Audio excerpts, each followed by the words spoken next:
This is Bang Goes the Theory. Tonight, carbon dioxide is buried in the frozen north. It's basically like a sponge, soaking in all the CO2 and holding it there. Dallas gets happy. So what is it that makes us happy? Well, I think that's a question that's worth finding the answer to. And Jem heads into Avalanche country. Do you think there are going to be avalanches here today? Yeah, undoubtedly. That's Bang Goes the Theory, putting science to the test.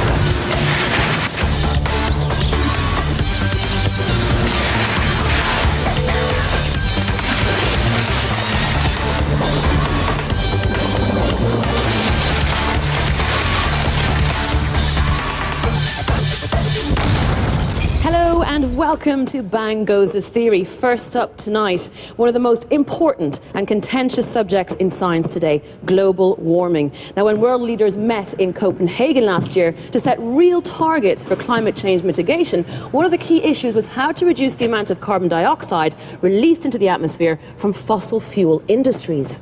Greenhouse gases, such as carbon dioxide, act like a blanket, trapping more of the sun's energy and warming the Earth's atmosphere.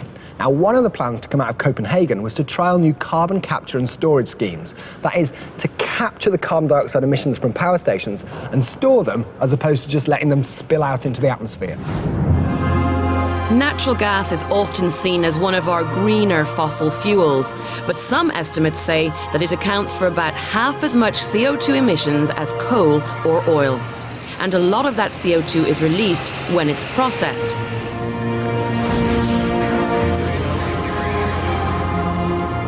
But where I'm heading, they do things differently. I'm heading to the most northern city in the entire world, a place called Hammerfest in Norway.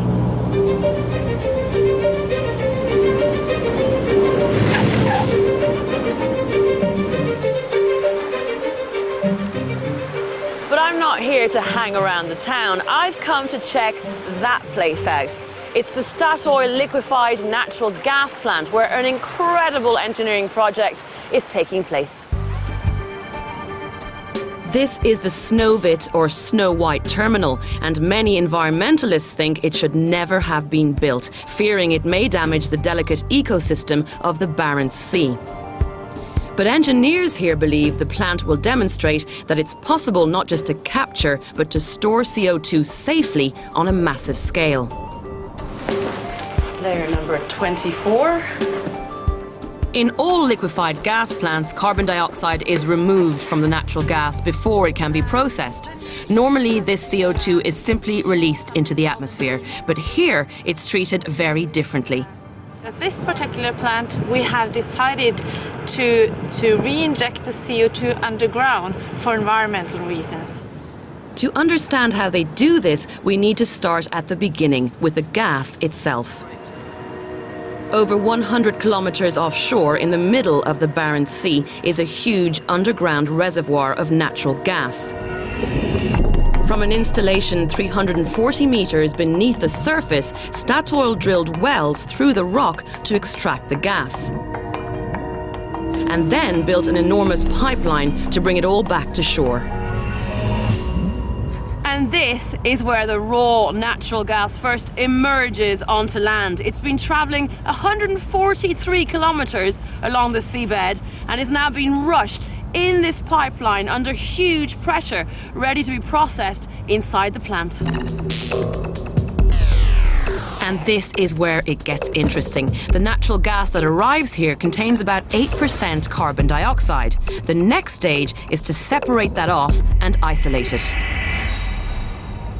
Well, the left tower, that is the absorption tower, and that is where you mix the natural gas with a solution called an amine solution. And CO2 is absorbed in this amine solution, so this is actually where CO2 is separated from the natural gas. This is a much larger version of the process that was taking CO2 out of the power station that Jem visited in Scotland. So you've got your carbon dioxide now in your amine solution. How do you remove the carbon dioxide from it? That is the second tower to the right. That is the desorption tower, and that is where you lower the pressure so that you separate CO2 from the amine solution. When you desorb, you actually decrease the pressure and take out the CO2 as a gas again. And there you have it. You've got your CO2 separated from your natural gas. as we saw in Scotland, in the UK, this is as far as we've got. We've worked out how to capture the CO2 released when we burn fossil fuels like coal. But what we haven't managed is to find a way to then successfully store it. But here at Snøhvit, the Norwegians have found a solution. Having compressed the captured CO2 back into fluid form, they pipe it back out to sea and bury it 2,600 metres below the seabed, directly underneath the natural gas field it originally came from. And the rock they inject the CO2 into? Sandstone. Now, you may think this looks really hard, but it's basically like a sponge, soaking in all the CO2 and holding it there. Now, above this is a really important layer known as cap rock. In this case, it's made of shale, a rock of very low permeability, acting as an upper seal, stopping the carbon dioxide from seeping back up through the rock formation to the surface. This is a hugely ambitious and expensive experiment. The Snøhvit complex aims to bury up to 700,000 tons of CO2 every year. When you think about that much carbon dioxide being pumped back into the ground every year, immediately what comes to my mind is it safe? Well, we see from the seismic images and from the models that we have developed is that CO2 stays there and will eventually just be dissolved in the salt water that is down in this geologic formation. But geological storage is a relatively new industry, so how can you make sure it is completely safe, that there won't be leakage over time? It's always a risk if you talk about geologic formations, but if you compare to the risk that the world is exposed to from emitting CO2 into the atmosphere, this is really a solution you have to look for. Geologists believe that the seabeds around Britain could house up to 150 billion tonnes of CO2, more than the rest of Europe combined. So should we in the UK start to use this controversial technology?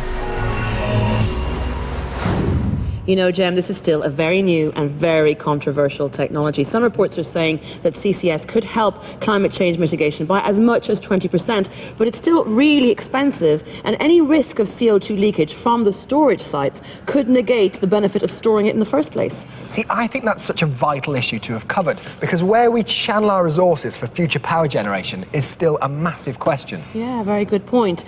Before we move on, can I show you something really jammy? Yes, you can. Very first night in Norway, okay, we saw something that most people will never see in their entire lifetime. Take a look at this. It's not often you get to see something that literally takes your breath away. We are witnessing the Aurora Borealis in all its glory.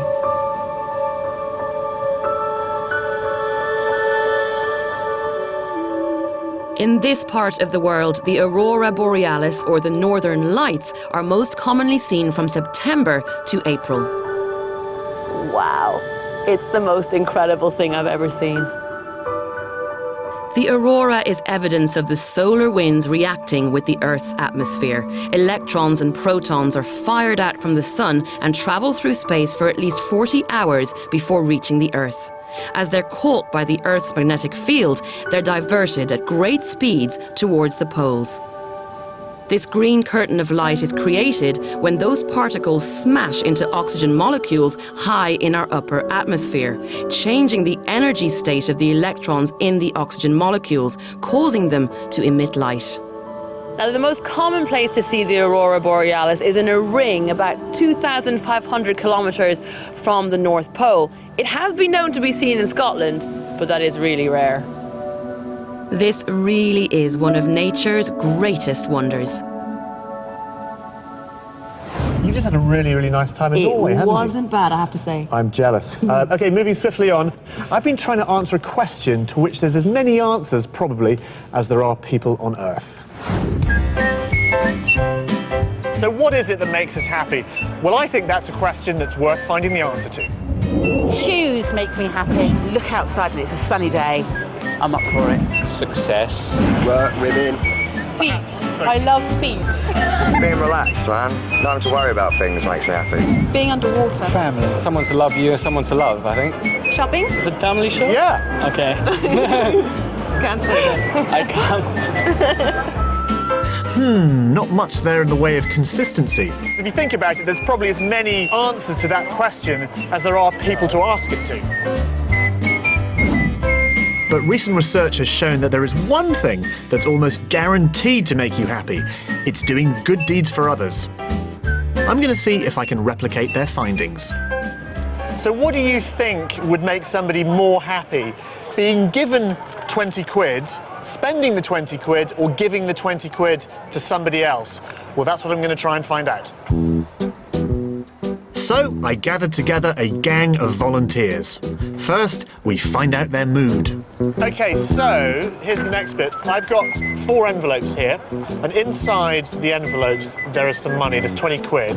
Excellent. OK, exactly. Each of the volunteers receives £20 and a set of instructions. 10 minutes, that sort of time frame, off you go. Enjoy. Great, thank you. See you in a minute. Some of them are told simply to keep the £20, others are told to spend it on a treat for themselves. I bought a t-shirt. You bought a t-shirt? I love that. I bought tights. Do tights make you happy? They do. Funnily enough, I love tights. The remainder are asked to give their 20 quid away. I'm looking for a charity box. Either to charity, Very satisfying. good, or as a gift for someone else. Who are they for? Yeah, my girlfriend, future wife. How future is your future wife? In a month? In a month's time? Oh, well, congratulations. That's the wedding covered. 20 quid wedding. And then we measure their mood again. Could you now fill out the form again? See if I feel better. Well, let's have a look. Now, ours is just a small experiment, but this sort of study has been done on hundreds of people. And surprisingly, results show that actually giving the money away makes you happier than spending it on yourself. So, is the key to happiness doing things for other people?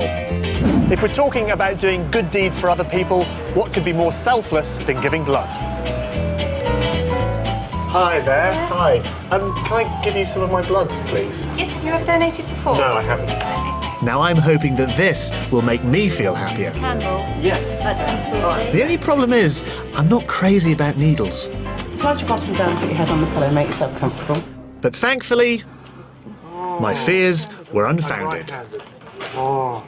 Relax your grip, and that's the worst of it over. I felt nothing. Well, That's I felt a 'cause little I'm bit. good. You are good. She's good. You're going to give blood. And after 10 minutes of thinking happy thoughts in a pain-free environment, it was all over. And you get a biscuit. Is that it? Is that This is your little baby. There you go, look at that. I thought it was going to be blue, but red'll do. It's deoxygenated, so it's quite dark. It is dark. It's kind of like a fine claret. So there you go. I'm all done. How do I feel? Well, apart from a slightly sore arm, I feel good, actually. I've done something that's good. Do I feel happier? I don't know. I guess we'll just have to see. In fact, researchers have done a full-scale study on this very subject. They found that people who give blood are indeed happier. And in fact, recent research has gone beyond that and shown that the very act of giving, not just blood, but anything else, will actually make you happier. And what's more, being happy is not just a nice thing to be, it can apparently improve your health. So researchers have found that happy people generally have lower levels of cortisol, which is a hormone usually associated with stress, and they have lower heart rates. In fact, giving whatever it is, whether it's blood, time, money, will make you a healthier person. Combined, these effects are so powerful that happiness can in fact increase lifespan by up to 9 years. Now that should make you happy.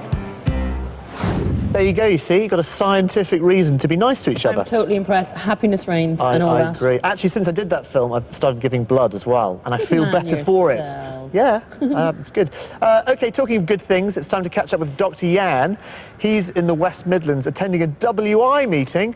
What could be nicer than that? Tea and cake?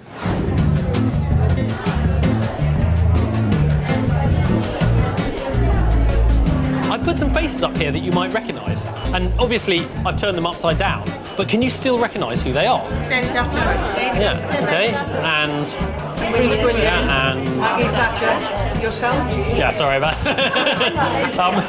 And I've got another picture of someone here you might recognise. Yeah, so Joe, can you come up here, please? And if you could hold that photo next to your face, and without looking at it, could you slowly rotate it so it's the other way up?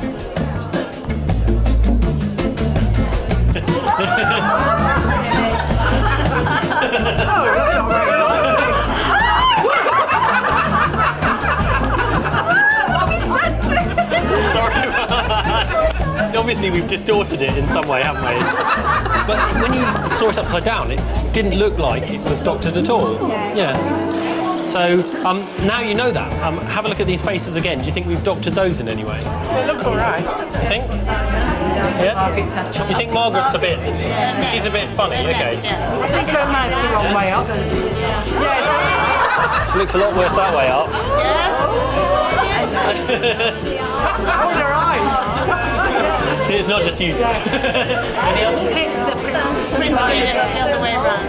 Do you think Prince William's doctored? Yeah. He looks. Yeah, he doesn't look good, does he? Yeah. Your eyes are looking down. Wrong way around now. Yes. Aren't you ugly when you're the other way up? Any other ones? David Attenborough. Top lip doesn't seem wrong, does it? He looks sort of okay. He looks doesn't about right. Yeah, he's the only one. His eyes. How do you do it then? How's it? If you look closely, we've turned the mouth and the eyes upside down. You don't notice, though, really, when it's that way up. And it's called the Thatcher effect, just because it was first seen accidentally in a picture of Margaret Thatcher that had been manipulated. And we still don't really know what's going on, but there are some theories. It seems like one of the ways that we recognise a face, whichever way up it is to first sort of figure out where the eyes and the nose and the mouth and what have you should be, and then zoom in on each individual feature. And when you do that, well, each of these features looks fine. The eyes look fine, the mouth looks normal. But when I turn it the other way up, just suddenly something else kicks in. We have a mental image of what a whole face should look like. And it shouldn't look like that. But the thing is, we don't seem to have mental images for whole upside-down faces. It's very odd, isn't it? Yes. Really odd. Oh, and I also thought it was traditional to bring a cake to WI meetings, so I baked one. Coffee and walnuts. You're making one for the WI husband. Thank you.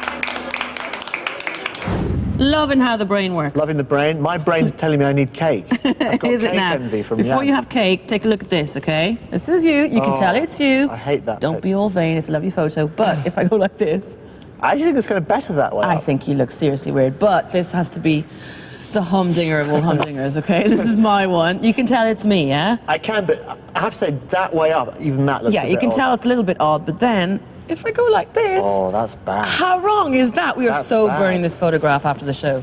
Oh, enough of that. Right, I've got to take on Mother Nature herself. Welcome to the world of avalanches. There aren't many catastrophic events in nature as awesome as an avalanche. An unstoppable force that once triggered will engulf everything in its wake.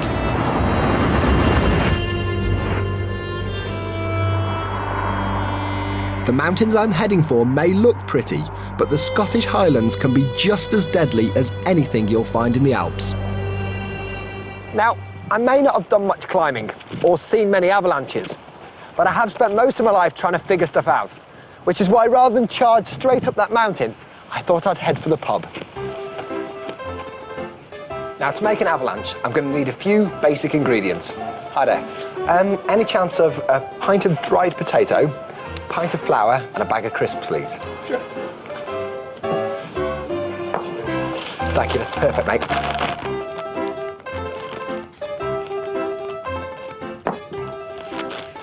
Now, it might look like just one big white blanket out there, but it's actually made up of a whole heap of different types of snow. I'm going to show you what I mean with my mountain here. It's early in the season, and we've got some heavy, damp snow going down. Flour, in this case. There it goes. Fair amount of it falling on the mountain. It's a good start to the season. A little bit later on, it gets colder, and there's more snow. This is kind of lighter, potato-based snow.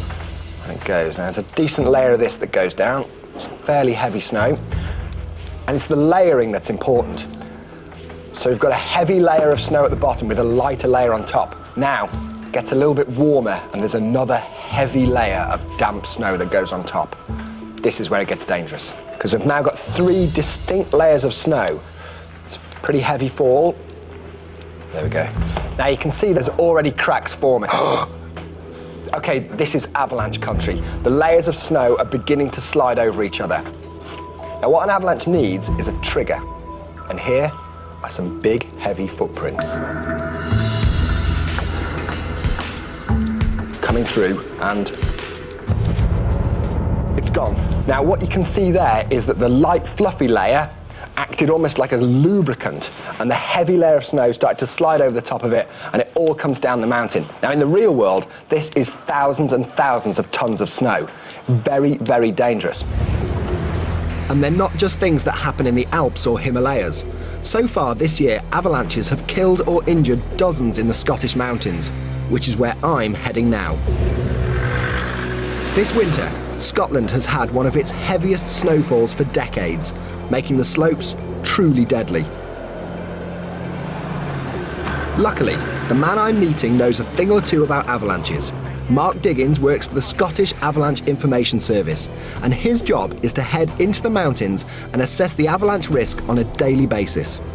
Well, what we're doing today, it's part of what I do every day, or our team do every single day, and that's we go into the mountains and we want to try and see what the avalanche risk is. And so we're going to go and look at the snow, look at the different layers, and see if those layers are sticking together, and really that's our objective. Do you think there are going to be avalanches here today?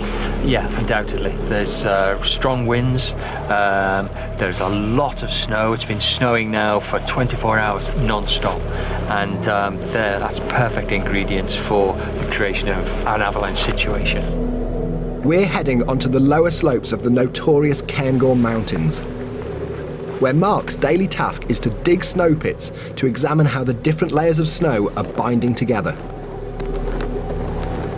As you get a little bit higher up the mountain, you realise that what you thought was bad conditions down there are considerably worse.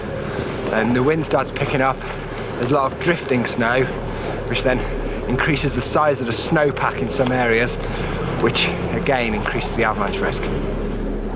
This may not look like a steep slope, but it doesn't have to be. Most avalanches happen on slopes of around 30 degrees. Is it generally like people, skiers, walkers, hikers that trigger the avalanches, or what tends to start them off? Yeah, 99% of them are, if people are involved in an avalanche, they'll have triggered it themselves. But more often than not, it's small areas of snow that catch people out, and then they carry them. You lose your footing, and they take you into bad places, over cliffs or into rocks. And right. So that does a lot of damage, and that often is the main problem. Although we couldn't see them, the Cairngorm Mountains were now towering above us. So here's where we began to dig a pit to analyse just how dangerous the snowpack really is. Just like my model, the key to its stability is how the different layers of snow stick together, and that is partially determined by the change in snow temperature as we dig down. Yeah, well, when we're digging, we only need to go down a certain way because the ground is usually zero. Yep. And that's because of geothermal heat. It keeps it sort of warmish. As it works its way to the surface, so the temperature changes quite dramatically. And where you get a dramatic change in temperature, and usually it's we measure every 10 centimetres. Yep. And if it's a really strong difference of greater than 1 degree in 10 centimetres, that is where, that's a critical place where crystals don't knit together. 1 degree may not sound like much, but it's enough to create an unstable layer of little ice crystals deep below the surface. That reminds you of sugar. And sure enough, we found a potential weak point. Tell me what that looks like. That's quite compact. There, that's the bit though, isn't it? It just disappears in there. And you can tell that is really, really fragile. The danger is so obvious when it's like that. The way that this just strips out underneath that big fat layer of new snow. Yeah. What it meant was that Mark and I were sitting in a trench beneath hundreds of tons of snow that was just waiting to avalanche. All it might take was a single footstep to trigger it, as Mark was about to demonstrate. What I'm going to do here, we'll look at this face. I'm going to put this shovel on the top, like that. I'm going to tap here, and part of a avalanche release Yep. You'll get a collapse in a layer first. Right. That's called a shear fracture. And then when it cracks and releases, that's called a tension fracture. All right. So in an avalanche, you get two types of fracture. So you get the shear fracture underneath and then the tension fracture across the back. That's right. Okay. So we're looking at the shear fracture.